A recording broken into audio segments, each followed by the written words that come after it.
Have you ever felt like your financial life is a high-stakes chess game, but instead of playing against an opponent, you're battling your own emotions? One wrong move driven by fear or greed, and checkmate, your plans are in ruins. It's a feeling many of us know all too well. We're taught to focus on the numbers, the spreadsheets, the market analysis. But what if the most important factor in building wealth isn't what you know, but how you behave? Today, we'll be diving deep into the psychology of money to unlock the financial mindset that can truly set you free. This isn't about complex formulas. It's about understanding the very human side of finance. So, let's explore the powerful, often invisible forces that shape our financial destinies. Let's start with a concept that many financial gurus shy away from: luck and risk. Think of yourself as a sailor on a vast, unpredictable ocean. You can have the best boat, the most accurate maps, and years of experience, but you can't control the weather. A sudden, unseen storm that's risk can throw you completely off course. On the other hand, a surprisingly strong, favorable wind that's luck can carry you to your destination faster than you ever imagined. In finance, we often attribute all success to skill and all failure to bad decisions.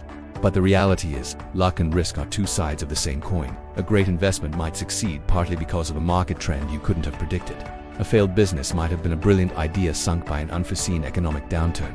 The key is to acknowledge their power. Respect the risk by preparing for storms with emergency funds and diversification. And stay humble enough to recognize that good fortune plays a role in every success story. Don't beat yourself up for things outside your control, and don't get overconfident when the winds are in your favor.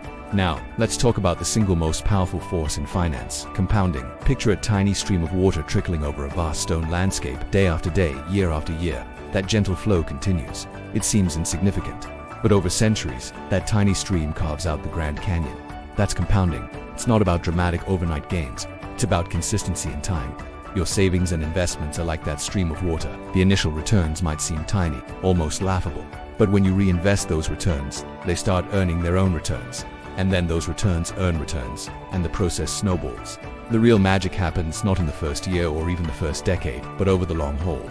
The biggest mistake people make is interrupting this process. They pull their money out when the market gets scary, or they chase quick, risky bets, hoping to speed things up. But you can't rush a canyon.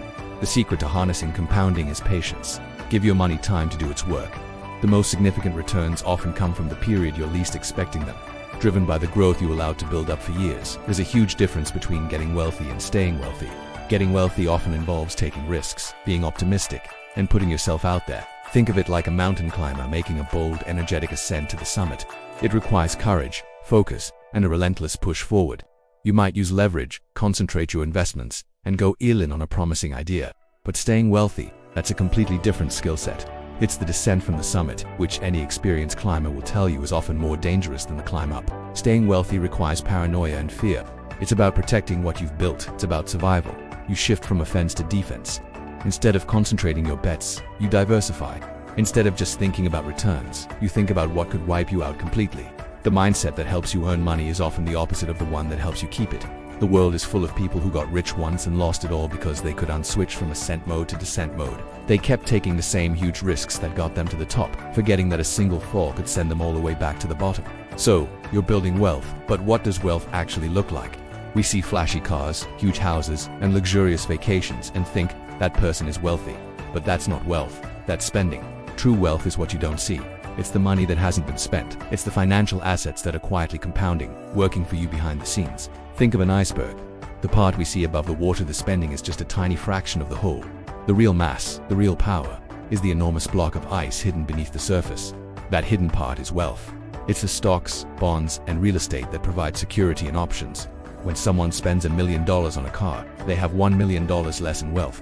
The only thing you know for sure is that they just reduced their net worth.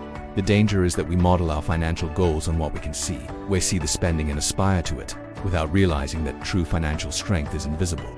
The wealthiest people are often the ones you'd never suspect, because their priority isn't to show off their money, it's to grow their unseen financial iceberg. Ultimately, what is all this for? What is the purpose of saving, investing, and building that hidden iceberg of wealth? For many, the ultimate goal money can buy is freedom. Think of money as a golden key. This key doesn't just unlock a door to a fancy room filled with stuff. It unlocks a door to a vast, open landscape of choices. It's the freedom to wake up one morning and say, I can do whatever I want today. It's the freedom to change careers, even if it means a temporary pay cut. It's the freedom to take time off to care for a sick family member without worrying about bills. It's the freedom to retire when you want to, not when you have to. This control over your time in your life is the highest dividend money pays. Having a 6-month emergency fund, for example, isn't just about protecting against a job loss. It's about the peace of mind you have every single day, knowing that you have a buffer. You're less afraid of your boss, more confident in your decisions, and better able to handle life's unexpected turns. This freedom is worth more than any luxury good. It's the ability to live your life on your own terms. So, how do we put all these pieces together?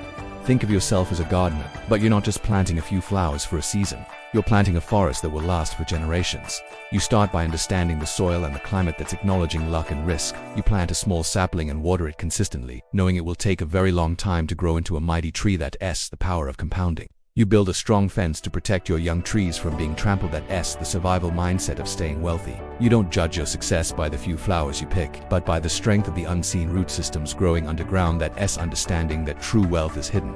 And the ultimate goal, it's not just to have a collection of trees, it's to create a thriving ecosystem that gives you shade, shelter, and a beautiful place to live, the freedom to enjoy your life.